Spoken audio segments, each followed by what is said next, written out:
શું પરિવર્તન એ જીવનમાં દુઃખદ હોય છે કે સુખદ? આ પ્રશ્ન આપણા દરેકને ખૂબ જ સતાવતો હોય છે.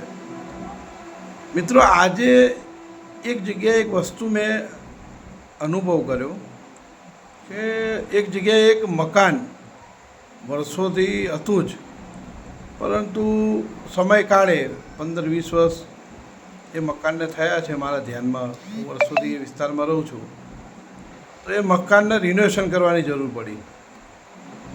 હમણાં મારું ધ્યાન ગયું કે એ રિનોવેશન થયા પછી એ મકાન પહેલાં કરતાં પણ ખૂબ જ સરસ દેખાવા લાગ્યું.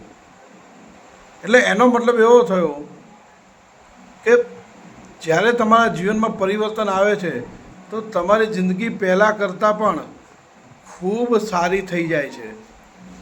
ખાલી શ્રદ્ધા અને વિશ્વાસ હોવો જોઈએ, આપણા કાર્ય ઉપર આત્મવિશ્વાસ હોવો જોઈએ, આપણા પોતાના મનોબળ ઉપર, આપણા કામમાં, આપણી દિશામાં અને આપણી મહેનતમાં.